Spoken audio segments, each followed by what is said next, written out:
ಪಂಚಾಮೃತಂ ಪಂಚಾಮೃತವಿದಂ ಗೌವ್ಯಂ ಸ್ವಾರ್ಥಾಯ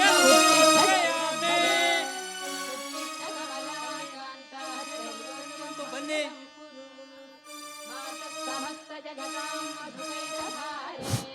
ಕೃಪಯ ಭಾಗ್ಯ ದೇವತಾ ದೇವಲೋಕ ಪೂಜಿತ. ಎಲ್ಲರ ಸಾಲಾಗಿ ನಿಂತ್ಕೊಳ್ರಿ. ಪಂಚಾಮೃತ ಸ್ನಾನಂ ಸಮರ್ಪಯಾಮಿ.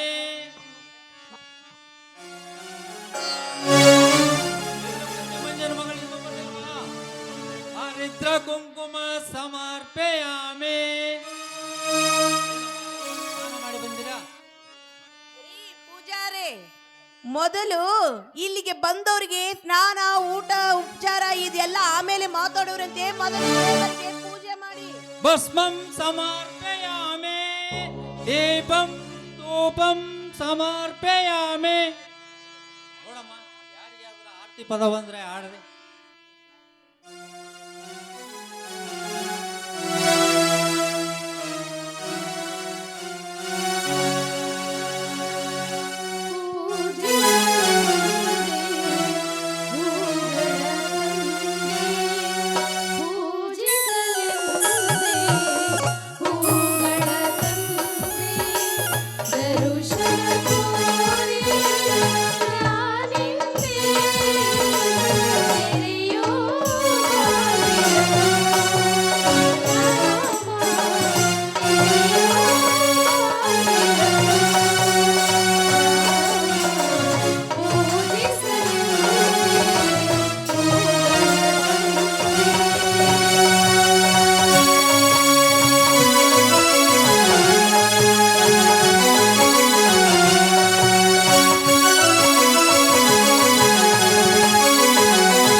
ನೋಡ್ರಮ್ಮ, ಎಲ್ಲರೂ ನೋಡಿ. ಈಗ ನಮ್ಮ ಪಂಚಾಮೃತ ದಯವಾಗುತ್ತೆ.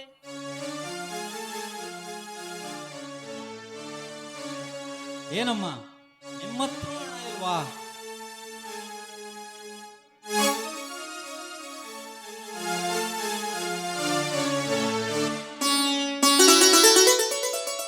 ಪೂಜಾರಿ ಅವರೇ, ಬನ್ನಿ ಈ ಕಡೆ.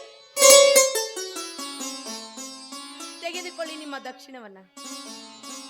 ನೋಡಿ ಪಾಪ, ಅವ್ರ ಹತ್ರ ಕೊಡೋದಕ್ಕೆ ಹಣನೇ ಇಲ್ಲ, ಅವ್ರ ಹತ್ರ ಗುಣನೇ ಹೆಚ್ಚಿದೆ. ಅಂದ ಮೇಲೆ ಗುಣವನ್ನ ಸಾಕಷ್ಟು ಕಟ್ಟಿಕೊಂಡು ಬಂದಿದ್ದಾರೆ. ಅದನ್ನೇ ಬೇಕಾದ್ರೆ ನೀವು ತೆಗೆದುಕೋಬಹುದು. ನೋಡ್ರಿ, ಎಷ್ಟು ಜನರಲ್ಲಿ ನಿಜವಾದ ಭಕ್ತರು ನೀವೊಬ್ಬರ ನೋಡಿ. ದೇವರು ನಿಮಗೆ ಅಖಂಡ ಕರುಣೆ ಮಾಡ್ತಾನೆ. ತಗೊಳ್ರಿ.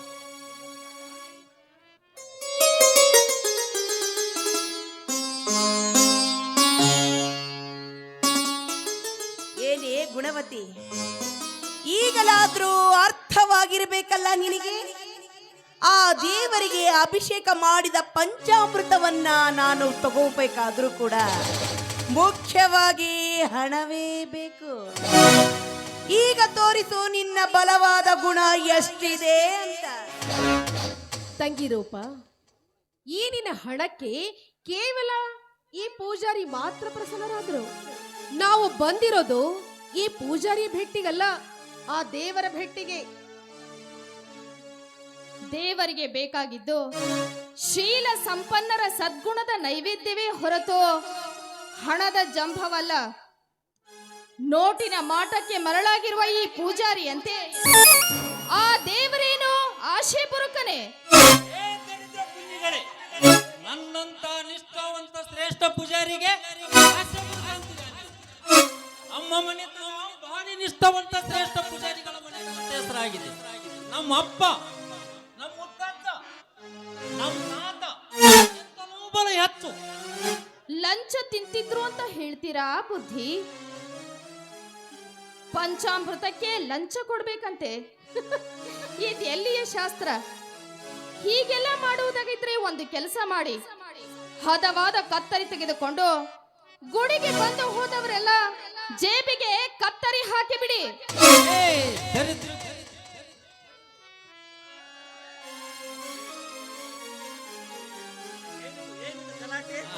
ಬನ್ರವಾ ಬನ್ನಿ ನೋಡ್ಲಿ. ದಕ್ಷಿಣ ಇಲ್ಲದೆ ಇವರಿಗೆ ಪಂಚಾಮೃತ ಕೊಡಬೇಕಂತೆ ಅಲ್ರಿ?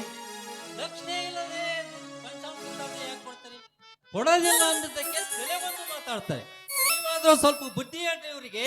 ಯಾರಿಗೆ ಹೇಗೆ ಮಾತಾಡ್ಬೇಕನ್ನೋದು ಸ್ವಲ್ಪ ಅದರ ಜ್ಞಾನ ಇದೆ ಏನ್ರಿ ಇವರಿಗೆ? ಏನಮ್ಮ ಇವರಿಗೆ ಕೊಡುವುದನ್ನು ಕೊಡದೆ ಪಂಚಾಮೃತ ಕೇಳುತ್ತಿರುವರಲ್ಲ. ಕೊಡುವುದನ್ನು ಕೊಟ್ಟು ಬಿಟ್ಟಿದ್ದರೆ ನಿಮಗೆ ಬೇಕಾದಷ್ಟು ಪಂಚಾಮೃತ ಕೊಡುತ್ತಿದ್ದರು. ನೋಡಿ ಹೀಗೆ. ಪೂಜಾರಿ ಅವರೇ, ಆ ಪಾತ್ರೆಯಲ್ಲಿರುವ ಎಲ್ಲಾ ಪಂಚಾಮೃತ ನನಗೆ ದಯಪಾಲಿಸಬೇಕಾದರೆ ಸಾಧಾರಣವಾಗಿ ನನ್ನಿಂದ ನಿಮಗೆ ದಕ್ಷಿಣೆಯಾಗಿ ಎಷ್ಟು ಸಲ್ಲಿಸಬೇಕಾಗುತ್ತದೆ?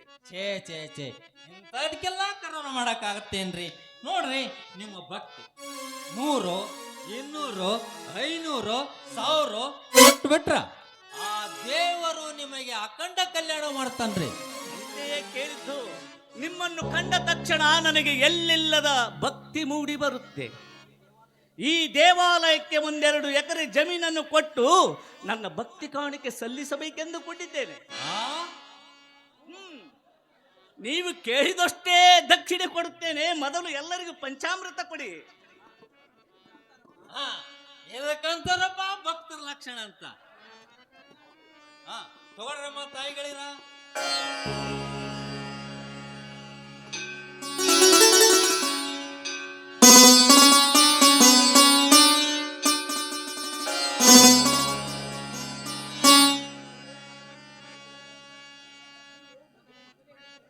ನೀವು ಮೊದಲೇ ಇಷ್ಟು ಮಾಡಿದ್ರೆ ನಿಮಗೆ ಬೇಕಾದಷ್ಟು ಪಂಚಾಮೃತ ಕೊಡುತ್ತಿದ್ರು.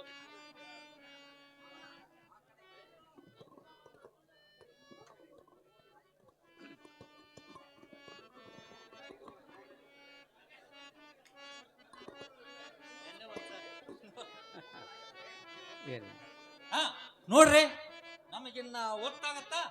ನಮ್ಮ ದಕ್ಷಿಣ ಇಟ್ಟು ಕೊಟ್ಬಿಟ್ರ ಇಲ್ಲಿಂದ ನಾವು ಪಾದಾರ್ಪಣೆ ಮಾಡಿಬಿಡ್ತೀವಿ. ದಕ್ಷಿಣೆ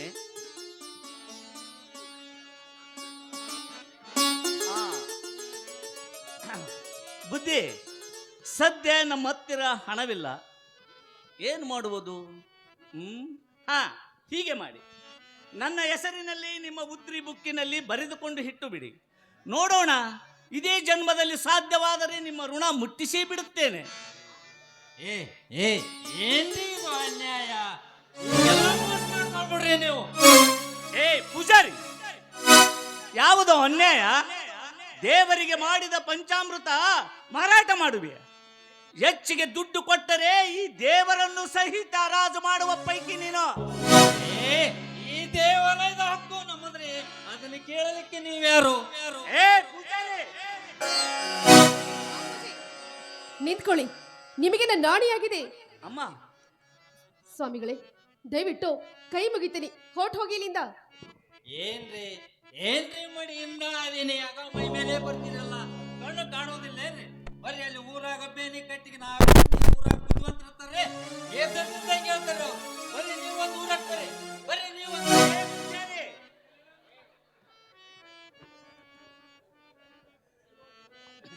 ಅಯ್ಯೋ ದೇವರೇ, ನಿನ್ನ ಹೆಸರಿನಲ್ಲಿ ಪೂಜಾರಿಗಳು ಮಾಡುವ ಭ್ರಷ್ಟಾಚಾರ ನಿನಗೆ ಖಂಡಿತೇನಪ್ಪ. ನಿನ್ನ ಪೂಜಾರಿಗಳೇ ಮಾಡುವ ಭ್ರಷ್ಟಾಚಾರವೇ ನಿನಗೆ ಕಾಣುವುದಿಲ್ಲವೆಂದಾಗ ಇನ್ನು ಈ ದೇಶದಲ್ಲಿ ನಡೆಯುವ ಭ್ರಷ್ಟಾಚಾರ ನಿನಗೇಗೆ ಕಂಡಿತಪ್ಪ? ಕಂಡಿದ್ದರೆ ಈ ನಾಡು ಹೀಗೇಕೆ ಇರುತ್ತಿತ್ತಪ್ಪ? ಉಪಾಯವೇ ಇಲ್ಲ. ನಾವಿನ್ನು ಹೋಗಬಹುದೇ? ಹೋಗಬಹುದು, ಆದರೆ ಒಂದು ಕರಾರು. ಹೇಳಿ. ನಾಳೆಯಿಂದ ನೀವು ಆ ದೇವರೇ ನಿಮ್ಮನ್ನು ಕರೆಯಲಿಕ್ಕೆ ನಿಮ್ಮ ಮನೆಗೆ ಬರುವವರೆಗೂ ನೀವು ಇವನ ಗುಡಿಗೆ ಬರಕೂಡದು. ಅಂದ್ರೇನು? ದೇವರಿಗಿಂತ ನಾವೇ ದೊಡ್ಡವರೇನು? ಅವನಿಗಿಂತ ಮಾನವರೇ ಹೆಚ್ಚಿನವರೇ? ಯಾಕಾಗಬಾರದು? ಹೆಣ್ಣು ತಾಯಿಯಾದಾಗ ಭೇದ ಭಾವ ಮಾಡುವಳೇ ತನ್ನ ಮಕ್ಕಳಲ್ಲಿ. ದೇವರು ಮಾತ್ರ ಅನಾದಿ ಕಾಲದಿಂದಲೂ ಮಾನವರ ತನ್ನ ಮಕ್ಕಳಲ್ಲಿ ತಾರತಮ್ಯ ಮಾಡುತ್ತಲೇ ಬಂದಿದ್ದಾನೆ. ಅವನು ಶ್ರೀಮಂತರನ್ನು ಕಾಣುವ ದೃಷ್ಟಿಯೇ ಬೇರೆ, ಬಡವರನ್ನು ಕಾಣುವ ದೃಷ್ಟಿಯೇ ಬೇರೆ. ಅವನದೇ ಆದ ಈ ಸೃಷ್ಟಿಯಲ್ಲಿ ಕೆಲವರು ಸುಖದ ಸುಪ್ಪತ್ತಿಗೆಯಲ್ಲಿ ತೇಲಾಡುತ್ತಿದ್ದಾರೆ, ಇನ್ನು ಕೆಲವರು ತುತ್ತು ಕೂಳಿಗಾಗಿ ಕಂಗೆಟ್ಟು ತಿರುಗುತ್ತಿದ್ದಾರೆ. ಇದೇ ನಮ್ಮ ಅವನ ಧರ್ಮ. ಏನೇ ಆಗಲಿ, ಆ ದೇವರು ಮಾತ್ರ ಒಳ್ಳೆಯವರನ್ನು ಯಾವಾಗಲೂ ಪ್ರೀತಿಸುತ್ತಾನೆ ಬಾಪೂಜಿ. ಅಂದರೆ ದುಡ್ಡು ಇಲ್ಲದವರಿಗೆ ಹೃದಯವಿಲ್ಲವೆಂಬುದು ಅವನ ತರ್ಕವೇನಮ್ಮ? ಅವನು ಬಡವರನ್ನು ಪ್ರೀತಿಯಿಂದ ಕಂಡಿದ್ದನ್ನು ನಾನು ಒಂದು ಸಲನು ನೋಡಲೇ ಇಲ್ಲ. ಪಾಪ, ಅವರಿಗೂ ಸ್ವಲ್ಪ ಸುಖ ಬೇಡವೇ? ಬಾಪೂಜಿ, ಬಂಗಾರ ಆಭರಣವಾದಾಗ ಅದಕ್ಕೆ ಮತ್ತಷ್ಟು ಮೆರುಗು ಬರುತ್ತೆ. ಆದ್ರೆ ಅದಕ್ಕಿಂತ ಮೊದಲು ಅಕ್ಕ ಸಾಲಿಗನು ಅದನ್ನು ಸುಟ್ಟು ಸುಟ್ಟು ಪೆಟ್ಟು ಹಾಕೋದಿಲ್ವೇ? ನಿನ್ನ ಅನುಭವ ಅಖಂಡವಾಗಿದೆ ತಾಯಿ. ಸರಿ, ಹಾಗಿದ್ರೆ ನಾವಿನ್ನು ಬರ್ತೀವಿ ಬಾಪೂಜಿ. ಬಾಪು, ಎಷ್ಟು ಹೊತ್ತು ದೇವರ ದರ್ಶನ ಮಾಡಿಕೊಂಡು ಬರಲಿಕ್ಕೆ? ಸ್ವಲ್ಪ ತಡವಾಯಿತಣ್ಣ. ಅಣ್ಣ ನೋಡಣ್ಣ, ಗುಣವತೆಮ್ಮ ಹೆಸರಿಗೆ ತಕ್ಕಂತೆ ಗುಣವಂತಿಯೇ ಹೌದು. ಇರಲಿ ನಡೆಯು. ಯಾವತ್ತು ಹೆಣ್ಣು ಹುಡುಗಿಯರನ್ನು ಹೊಗಳುವುದೊಂದು ನಿನಗೆ ಚಪಲವೇ ಆಗಿಬಿಟ್ಟಿದೆ. ಹಾಗಲ್ಲ, ಹಣವಂತರಾದ ನಾವು ನಮ್ಮಂತವರ ಮನೆಯಲ್ಲಿ ಇಂಥ ನಾರಿಯೊಬ್ಬಳಿದ್ದರೆ ಎಷ್ಟು ಉತ್ತಮ. ಸತ್ಯವಾಗಿ ಸುವರ್ಣದಲ್ಲಿ ವಾಸನೆ ಕುಡಿದಂತೆಯೇ ಸರಿ. ಸರಿ, ಹಾಗಾದರೆ ಇವಳೊಬ್ಬಳನ್ನು ನೌಕರಿಗೆ ಇಟ್ಟುಕೊಂಡು ಬಿಡು, ಮನೆಗೆಲಸಕ್ಕೆ ಸರಿ ಹೋಗುತ್ತದೆ. ಏನಣ್ಣ, ನಮ್ಮ ಮನೆಯಲ್ಲಿ ಹಾಳಾಗಿ ಛೇ ಅಲ್ಲಣ್ಣ, ನನ್ನ ಅತ್ತಿಗೆಯಾಗಿ ಬರಲಿ, ಈ ಮನೆಯ ಒಡತಿಯಾಗಿ ಇರಲಿ. Wow wow wow! ಒಪ್ಪುವೆಯಾ? ಮುಗಿಸಿ ಬಿಡಪ್ಪ ನಿನ್ನ ತತ್ವ. ಇಂಥ ದರಿದ್ರ ಕನ್ಯೆಯನ್ನು ಕಟ್ಟಿಕೊಳ್ಳುವ ಇಚ್ಛೆ ನನಗಿಲ್ಲ. ನಮ್ಮಂಥವರ ಮನೆತನಕ್ಕೆ ಇಂಥ ದರಿದ್ರ ಕನ್ಯೆ ಭೂಷಣವೇ? ಅಣ್ಣ, ನಿಜವಾಗಿಯೂ ಮನೆತನಕ್ಕೆ ಭೂಷಣ ಸದ್ಗುಣದ ಹಿರಿ ಕುಲಿಮೆ ಮಾತ್ರ. ಕುಟುಂಬಕ್ಕೆ ಕಣ್ಣಾಗಿ ಮನೆಗೆ ಮಹಾದೇವಿಯಾಗಿ ಕಂಗಳಿಸುವರು ಇಂಥ ಅಂಗನಿಯರೇ ಮಾತ್ರ. ವರದಕ್ಷಿಣೆಗಾಗಿ ದುಡ್ಡು ಕೊಟ್ಟು ಗಂಡನನ್ನು ಕೊಂಡುಕೊಳ್ಳುವ ಶ್ರೀಮಂತ ಕನ್ಯೆಯು ಅವಳಿಂದ ನಮ್ಮ ಮನೆ ಹಣದಿಂದ ನಮ್ಮ ತುಂಬಿಸಬಹುದಾದರೂ ತಾ ತುಂಬಿದ ಮನೆಯಲ್ಲಿ ಎಲ್ಲರ ಮನ ತುಂಬುವುದು ಅವಳಿಂದ ಸಾಧ್ಯವಿಲ್ಲಣ್ಣ, ಸಾಧ್ಯವಿಲ್ಲ. ನೋಡ್ ಬಾಪು, ನೀನು ಏನು ಹೇಳಿದರೂ ಕೇಳುತ್ತೇನೆ, ಆದರೆ ನನ್ನ ಕನ್ಯೆ ಆಯ್ಕೆಯ ವಿಷಯದಲ್ಲಿ ಮಾತ್ರ ನೀನು ಕೈ ಹಾಕಬೇಡ. ಅಣ್ಣ, ನಾನು ನಿನ್ನ ತಮ್ಮನಣ್ಣ. ಗೊತ್ತಿದೆ ತಮ್ಮ, ಲಗ್ನವಾಗುವನು ನಾನು. ಅದೇಕೋ ಈಗ ವೇಳೆ ಸರಿಯಿಲ್ಲ. ನಡೆಯಣ್ಣ, ಹೋಗೋಣ.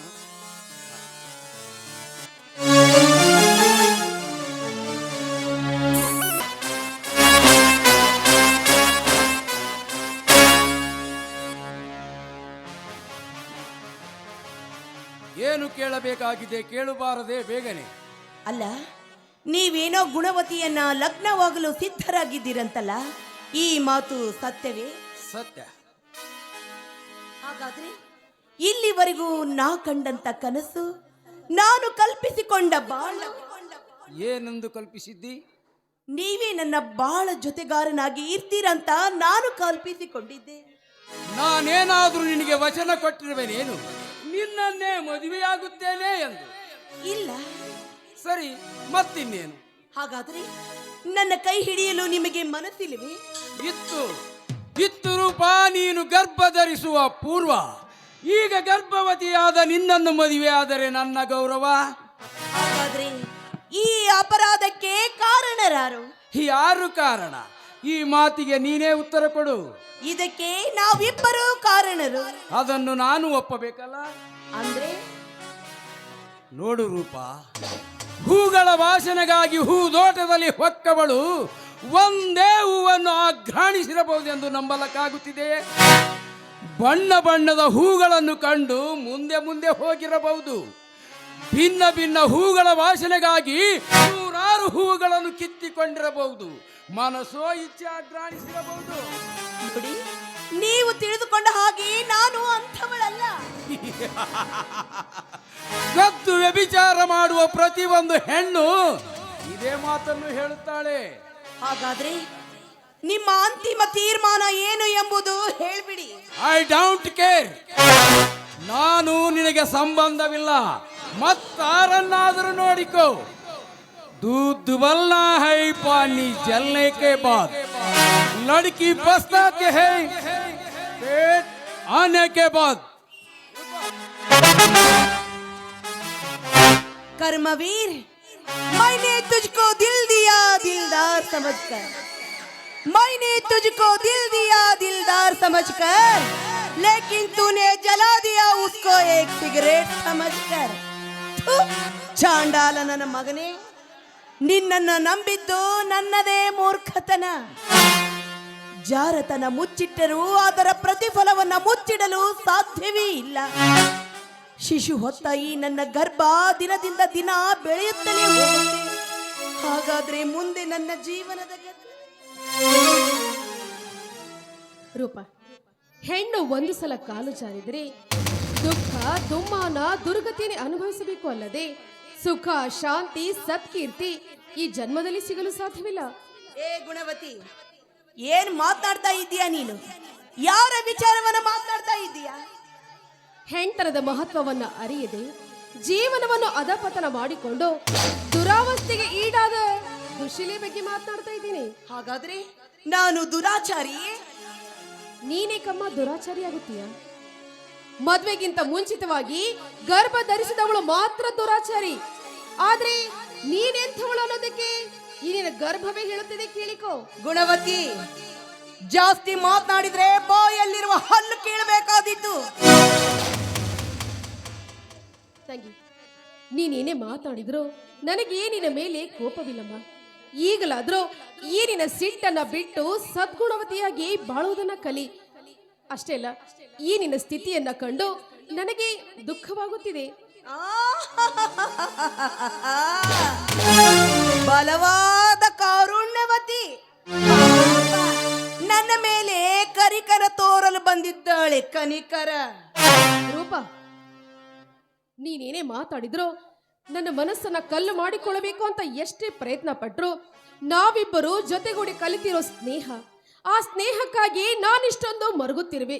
ಪಾಪ, ಕಾಲು ಜಾರಿರೋ ಈ ನನ್ನ ಗೆಳತಿಯನ್ನ ಯಾರು ಲಗ್ನವಾಗುತ್ತಾರೆ ಅಂತ ಚಿಂತೆ ಮಾಡುತ್ತಿರುವೆ. ನೋಡು ಗುಣವತಿ, ಸುಮ್ಮನೆ ಇಲ್ಲಿಂದ ಹೊರಟು ಹೋಗ್ಬಿಡು. ನೀನು ನನ್ನ ಬಗ್ಗೆ ಮರುಗುವುದು ಬೇಡ, ಮರುಗುವುದು ಬೇಡ. ತಂಗಿ, ಈಗಾಗಲೇ ದಾರಿ ತಪ್ಪಿರೋ ಈ ನನ್ನ ಗೆಳತಿಯನ್ನ ಕಾಡು ದಾರಿಯಲ್ಲಿ ಬಿಟ್ಟು ಹೋಗೋದಕ್ಕೆ ನನ್ನ ಮನಸ್ಸು ಒಪ್ಪುವುದಿಲ್ಲ.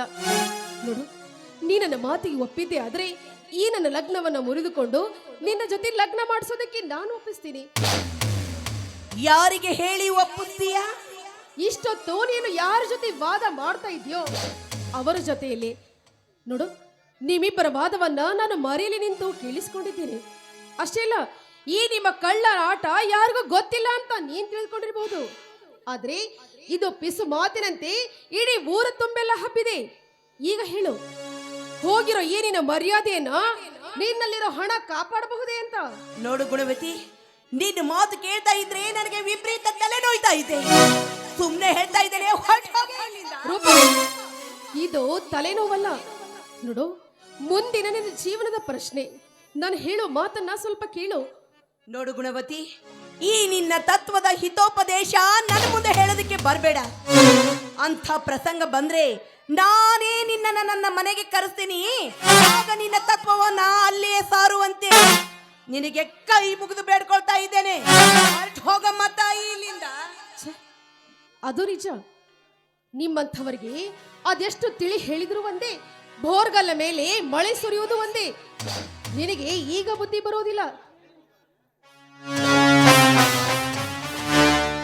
ಹೋಗೆ ಮಂಕೆ, ಹಳೆ ಮಂಕೆ. ಈಗಿನ ಕಾಲದಲ್ಲಿ ದುಡ್ಡು ಒಂದು ಕೈಯಲ್ಲಿದ್ರೆ ಸಾಕು ಕಣೆ. ಬೇಕಾದಷ್ಟು ಅಪರಾಧ ಮಾಡಿದರೂ ಅದನ್ನೆಲ್ಲ ಮುಚ್ಚಿಡಬಹುದು. ಈ ಕರ್ಮವೀರ ನನ್ನನ್ನು ಮದುವೆಯಾಗಲು ತಿರಸ್ಕಾರ ಮಾಡಿದರೇನಾಯಿತು? ಬೇರೆ ಯಾರು ಗಂಡಿಲ್ಲವೇ ಈ ಜಗದಲ್ಲಿ? ಅವನೆತ್ತರಷ್ಟು ಹಣ ಸುರಿವಿ ನನ್ನ ಕೊರಳಿಗೆ ತಾಳಿ ಕಟ್ಟಲು ಮುಂದಾಗಿ ನಿಲ್ಲುತ್ತಾರೆ ಇಂದಿನ ಕಾಲದ ಯುವಕರು. ಈ ವಿಚಾರ ನಿನ್ನಂಥವಳಿಗೆ ಹೇಗೆ ಅರ್ಥವಾಗಬೇಕು?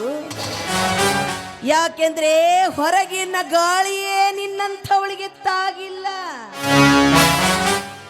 ಹೌದು, ಇದನ್ನೆಲ್ಲ ಮರೆತು ಪಾಪವಂತೆ, ಪುಣ್ಯವಂತೆ, ರೀತಿಯಂತೆ ನನಗೆ ಉಪದೇಶ ಮಾಡಲು ಬರ್ತಾಳೆ ಗಯ್ಯಾಳಿ.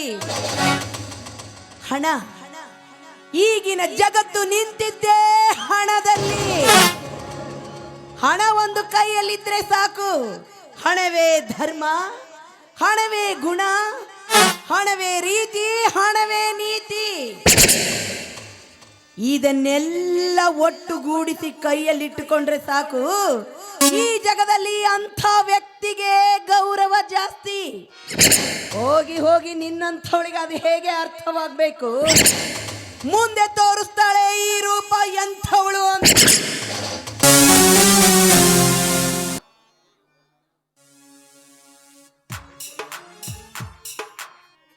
ಏನೇ ಆಗಲಿ, ಲಗ್ನದ ಕಾಲಕ್ಕಲ್ಲ ಆದರೂ ಹಣ ಕೊಡ್ತು ಅಂತ ಹೇಳಿದ್ರಲ್ಲ ಸರ್ಪಂಚರು, ಅಷ್ಟೇ ಸಾಕು. ನಾನು ಅವರಿಗೆ ಮನೆ ಬರೆದು ಕೊಡಬಾರ್ದಾಗಿತ್ತು. ನಿಜ, 10 ಜನರನ್ನು ಕೇಳಿದ್ರು ಅರ್ಧಕ್ಕಿಂತ ಕಡಿಮೆ ಬೆಲೆಗೆ ಕೇಳುವರು ಒಬ್ಬರು. ಸದ್ಯ ನಮ್ಮ ಹತ್ತಿರ ಹಣ ಇಲ್ಲ ಅಂತ ಹೇಳುವರು ಮತ್ತೊಬ್ಬರು. ಯಾರನ್ನು ಕೇಳಿದ್ರು ನಮ್ಮ ಸಮಯಕ್ಕೆ ಆಗದ ಉತ್ತರಗಳೇ ವಿನಃ ಹಣ ಕೊಡುವವರು ಒಬ್ಬರೂ ಇಲ್ಲ. ಆದ ಕಾರಣವೇ ಸರ್ಪಂಚರಿಗೆ ಮನೆ ಖರೀದಿ ಕೊಡದೆ ಗತಿಯಿಲ್ಲದಂತಾಯಿತು. ಇದ್ದೊಂದು ಮನೆ ಹಿರಿಯಳೋ ಮದುವೆಗಾಯಿತು, ಇನ್ನು ಮಾಲತಿ ಮದುವೆಗೇನು ಮಾಡಬೇಕು? ಸರಿ, ಸದ್ಯ ಮನೆ ಹತ್ತಿರ ಬೆಳೆದು ಕುಂತವಳಿಗಾದರೂ ಮಾಂಗಲ್ಯ ಕಾರಣವಾಗಲಿ.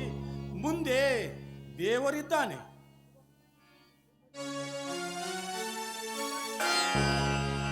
ಸದ್ಯ ಈ ಲಗ್ನವಾಗೋದಕ್ಕೆ ನನಗೆ ಮನಸ್ಸಿಲ್ಲ ಅಪ್ಪ. ಹುಚ್ಚಮ್ಮ, ನಿನ್ನ ತಂದೆ ತನಗೆ ಆಸರೆಯಾಗಿದ್ದ ಮನೆಯನ್ನು ಕಳೆದುಕೊಂಡನಲ್ಲ ಎಂದು ನಿನಗೆ ವ್ಯಸನವೇನಮ್ಮ? ನೋಡಮ್ಮ, ನನಗೆ ಮನೆ ಇಲ್ಲಿದ್ದರೆ ಬಾಡಿಗೆ ಮನೆಯಲ್ಲಿದ್ದರೆ ನಡೆದಿತ್ತು. ನಿನಗೆ ಮದುವೆ ಇಲ್ಲಿದ್ದರೆ ಇಲ್ಲದಿದ್ದರೆ ನಡೆಯುತ್ತೇನಮ್ಮ. ಹೆಣ್ಣು ವಯಸ್ಸಿಗೆ ಬಂದ ಮೇಲೆ ಅವಳು ಎಷ್ಟೇ ಪವಿತ್ರರಾದರೂ ಹುಟ್ಟಿದ ಮನೆಯಲ್ಲಿ ಇರಕೂಡದಮ್ಮ. ಕಂಡವರು ಕಂಡಂತೆ ಆಡಿಕೊಳ್ಳುತ್ತಾರೆ. ಮಗು, ಸುಮ್ಮನೆ ಹೊತ್ತಿಕೊಂಡು ಬಿಡಮ್ಮ. ಇಲ್ಲಪ್ಪ, ನೀನೀಗ ನಿಶ್ಚಯ ಮಾಡಿದ ವರುಣ ಜೊತೆ ಮದುವೆ ಆಗೋದಕ್ಕೆ ನನಗಿಷ್ಟ ಇಲ್ಲ ಅಪ್ಪ. ಮಗು, ಏನಮ್ಮ ನೀನು ಆಡುತ್ತಿರುವ ಮಾತಿನ ಅರ್ಥ? ಅಲ್ಲಮ್ಮ, ನೀನು ಅವನನ್ನು ಒಪ್ಪಿಕೊಂಡ ಮೇಲೆ ಅಲ್ಲವೇನಮ್ಮ ನಾನು ಮನೆ ಮಾರಾಟ ಮಾಡಿದೆ. ಅಲ್ಲದೆ ಅವನಿಗೆ ಏನಾಗಿದೆ? BA ವರೆಗೆ ಓದಿದ್ದಾನೆ. ಇಂದಿಲ್ಲ ನಾಳೆ ನೌಕರಿನೂ ಸಿಗಬಹುದು. ಮೇಲಾಗಿ ರೂಪವಂತನೇ ಇದ್ದಾನಮ್ಮ. ಗುಣವಿರದ ಆ ರೂಪ ಯಾರಿಗೆ ಬೇಕಾಗಿದೆ ಅಪ್ಪ? ನನಗೆ ಬೇಕಾಗಿರೋದು ಅವರ ರೂಪವೂ ಅಲ್ಲ, ಅವರಲ್ಲಿರುವ ಆ ಹಣದ ಶ್ರೀಮಂತಿಕೆಯೂ ಅಲ್ಲ. ಮೊದಲು ನಮಗೆ ಬೇಕಾಗಿರೋದು ನೀತಿ ಅಲ್ವೇನಪ್ಪ? ಅವನು ನೀತಿವಂತನೇ ಇದ್ದಾನಮ್ಮ. ಅಪ್ಪ, ಅವನು ಎಂಥ ನೀತಿವಂತನು ಅನ್ನೋದು ನನಗೀಗ ತಿಳಿಯಿತು. ಅವನು ಒಂದು ಮಗುವಿನ ತಂದೆಯಪ್ಪ. ಏನಂದಿ? ಮಗುವಿನ ತಂದೆ? ನೋಡಮ್ಮ, ಏನಿದ್ದರೂ ಗಂಡಿಸಿನ ಶೀಲ ಮಾತ್ರ ಎಣಿಸೋದಕ್ಕೆ ಬರುತ್ತದೆ. ಅದಾರೋ ಮೂರ್ಖರು ಹೇಳಿಬಿಟ್ಟಿದ್ದಾರೆ, ಪುರುಷ ಈ ಶಬ್ದವೇ ಪವಿತ್ರವೆಂದು. ನೋಡಮ್ಮ, ಈಗ ಸಿಕ್ಕಿರುವ ಸಂಬಂಧ ಕಳೆದುಕೊಂಡರೆ ಬೇರೆ ಸಂಬಂಧ ಹುಡುಕಿ ಮದುವೆ ಮಾಡುವ ತ್ರಾಣ ಈ ನಿನ್ನ ತಂದೆಗಿಲ್ಲವಮ್ಮ. ಮಗು ಒಪ್ಪಿಕೊಳ್ಳಮ್ಮ, ಮಗು ಒಪ್ಪಿಕೊಳ್ಳದಿದ್ದರೆ ನಿನಗೆ ನನ್ನ ಆಣೆಯಾಗಿದೆ ನೋಡು. ಒಳಿತು ಹೇಳಮ್ಮ, ಏನಂದಿ? ಅಪ್ಪ, ಅವನು ಇಂಥವನು ಅಂತ ಮೊದಲೇ ಗೊತ್ತಾಗಿದ್ರೆ ಖಂಡಿತವಾಗಿಯೂ ನಾನೇ ಮದುವೆಗೆ ಒಪ್ಪಿಗೆ ಕೊಡ್ತಾನೆ ಇರಲಿಲ್ಲ ಅಪ್ಪ. ಆಗಿದ್ದು ಆಗಿ ಹೋಯಿತು, ಸುಮ್ಮನೆ ಮದುವೆ ಮಾಡಿಕೊಂಡು ಈಗ ಸಿಕ್ಕಿರುವ ಸಂಬಂಧ ಕಳೆದುಕೊಂಡರೆ ಬೇರೆ ಸಂಬಂಧ ಹುಡುಕಿ ಮದುವೆ ಮಾಡುವ ತ್ರಾಣ ಈ ನಿನ್ನ ತಂದೆಗಿಲ್ಲವಲ್ಲ.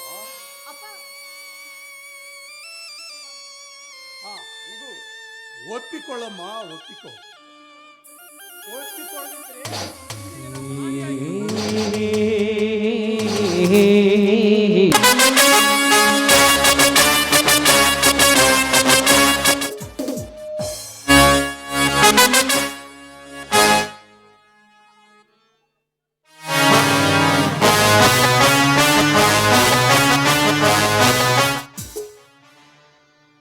ನಾನು ಮೆಚ್ಚಿದ್ದು ಮಾಲತಿಯನ್ನು, ಆದರೆ ಅವಳ ತಂದೆ ಮನೆ ಹತ್ತಿರ ಬೆಳೆದು ಕುಳಿತ ಮಗಳನ್ನು ಕೊಟ್ಟು ತನ್ನ ಹೊಣೆಗಾರಿಕೆಯನ್ನು ತೀರಿಸಬೇಕೆಂಬ ಚಿಂತೆ.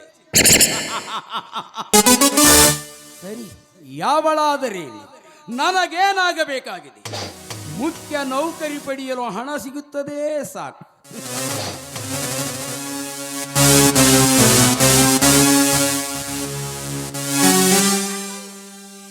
ನಾನು ಅವಾಗ್ಲಿಂದ ಕೂಗ್ತಾ ಇದ್ದೀನಿ, ನೀವು ನೋಡಿದ್ರು ನೋಡ್ಲಾರ್ದಾಗೆ ಹೋಗ್ತಾ ಇದ್ದೀರಲ್ಲ.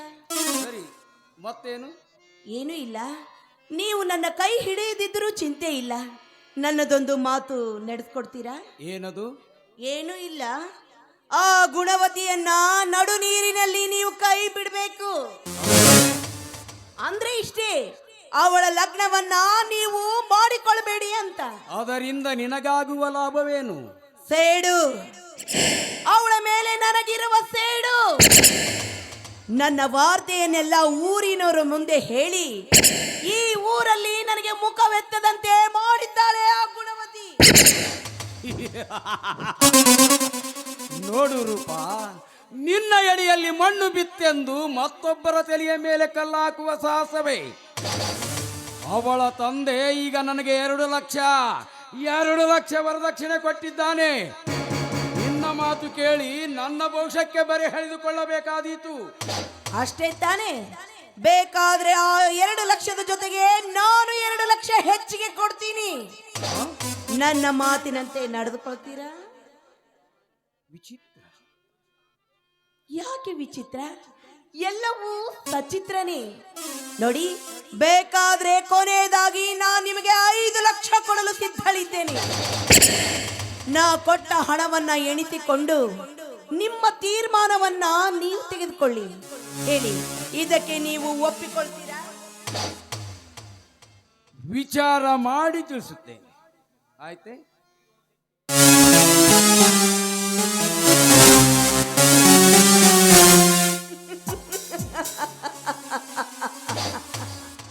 ಅಯ್ಯೋ ಬೆಪ್ಪ ನನ್ನ ಮಗನೇ, ನಿನ್ನ ಮೋಸದ ಬಲೆಯಲ್ಲಿ ಹಾಕಿಕೊಳ್ಳುವುದು ಏನು ದೊಡ್ಡ ವಿಚಾರವಲ್ಲ ಈ ರೂಪಾಳಿಗೆ. ಯಾಕೆಂದ್ರೆ ಹಣ ಇದ್ರೆ ಸಾಕು, ಸತ್ತ ಹೆಣ ಕೂಡ ಬಾಯಿ ಬಿಡುತ್ತೆ ಇಂದಿನ ಕಾಲದಲ್ಲಿ. ಅಂದಾಗ ನಿನ್ನಂಥವನಿಗೆ ಮೋಸ ಮಾಡುವುದೇನೋ? ಅಂದ ಹಾಗೆ ನನಗೆ ಸವಾಲೆಟ್ಟಿದ್ದಾಳಲ್ಲ ಗುಣವತಿ, ಅವಳಿಗೆ ತೋರಿಸ್ಬೇಕು ಈ ರೂಪ ಎಂಥವಳು ಅಂತ. ವಿಶ್ವದ ಕಾರ್ಯವೆಲ್ಲವೇ ಹಣದ ಕೈಯಲ್ಲಿ ಸಿಕ್ಕಿಕೊಂಡು ಒದ್ದಾಡುತ್ತಿರುವಾಗ ನಿಮ್ಮೆಲ್ಲರನ್ನ ಬುಗುರಿಯಂತೆ ಆಡಿಸುವುದೇ ಈ ರೂಪಾಳ ಕಾಯಕ. ಶೀಲವತಿ, ಇನ್ನು ಮುಂದೆ ತೋರಿಸುವೆ ಈ ರೂಪಾಳ ದುಡ್ಡಿನ ದರ್ಪ. ನಿನ್ನ ಸಂಸಾರದ ಸೂತ್ರವೇ ಈಗ ನನ್ನ ಕೈಯಲ್ಲಿ ಕಣೆ.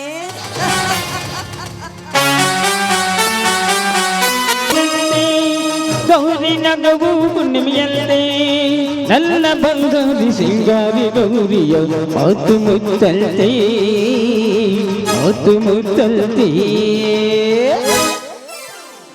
ಬಂದೆ ಆಗಂಗಿಲ್ಲ ನೋಡು. ಹತ್ತಿ ಸತ್ತ 6 ವರ್ಷ ಆದ್ಮೇಲೆ ಸಸಿ ಕಣ್ಣಾಗ ನೀರು ಬಂದ್ವು.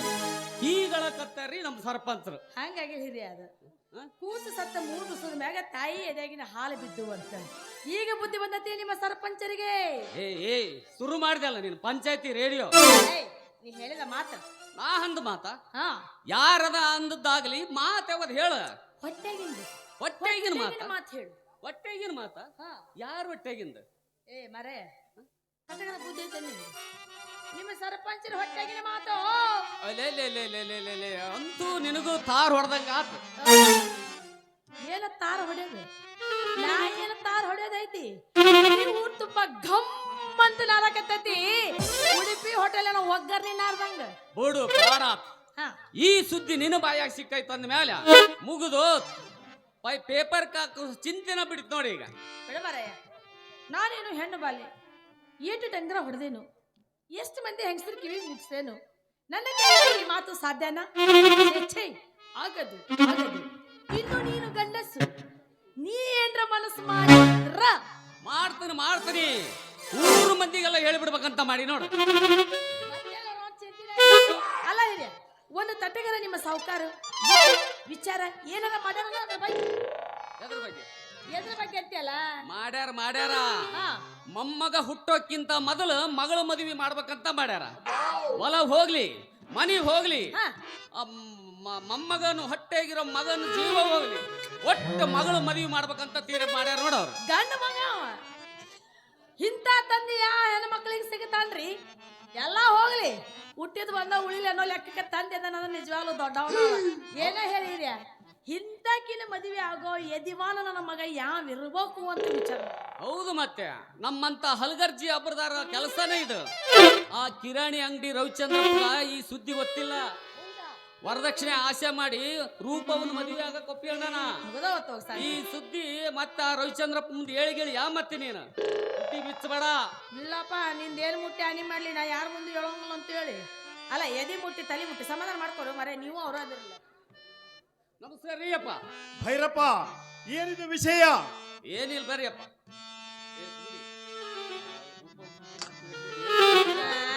ಬಿಚ್ಚಬೇಡ. ಗ್ಯಾಂಗಾನ ಊರ್ ಗ್ಯಾಂಗಾನ ನನಗೆ ಹೇಳ್ಬೇಡಂತಲ್ಲ, ನನಗಿಂತ ಮುಂಚೆ ಹೇಳಿ ಶಬಾಷ್ಗಿರಿ ಪಡ್ಕೊಳ. ಇವ ನೀ ಏನ ಹೇಳ ದೋಸ್ತ, ಸರಿ ಹಿಂದಕ್ಕೆ ನಾನ ಮೊದಲಕ್ಕೆ ಹೇಳಿ ಆಗ್ಲಿ, ನಾ ನಿನ್ ಗಂಡ, ನೀ ನನ್ನಿಂದ ಇರ್ತೀಯ. ಗಂಡ ಹೇಳದ್ ಕರೆ ಆತಂದ್ರೆ ಇಬ್ರು ಕೂಡ ಹೇಳ್ಬಿಡ ನಡಿ. ಹೇಳ ಹೋಗ. ಅಲ್ಲ ಹೋಗಿ ಆ ರೂಪವ್ನ ವಿಚಾರ ಗೊತ್ತಿಲ್ಲದನ ಇವ್ರು ಹೆಂಗ ಮದ್ವಿ ಮಾಡ್ಕೊತಿದ್ದಾರು ಅದನ್ನ ವಿಚಾರ ಮಾಡ್ಬೇಕಿಲ್ಲ ಸ್ವಲ್ಪ. ಏಯ್, ರೂಪ ಅವನವ್ರು ಹೊಟ್ಟಿಲ್ಲದರಂತ ಯಾರು ಹೇಳಿದ್ರಲ್ಲ ನಿನಗ? ರೂಪ ಗರ್ಭವತಿ. ಹೌದ್ರಿ ಅಪ್ಪ, ಮಂದಿನ ಮಾತಾಡಕತ್ತಾರ. ಇನ್ನು ಕರೆ ಹೋಯ್ತು ಸುಳ್ಳೈತು ಯಾರಿಗೂ ಗೊತ್ತೈತಿ? ನಡಿ ಯಾರು ಡ್ಯಾನ್ಸ್ ಮಾಡ್ತಿದ್ವಿ, ಊರು ಸಬರಿ ತಗೊಂಡು ನಾವೇನ್ ಮಾಡೋಣ? ನಡಿ ಓ ನಡಿ. ನಾ ಹೇಳಿದ್ದೆ ಬಾಯ ಪಳಕಾಯ್ತು.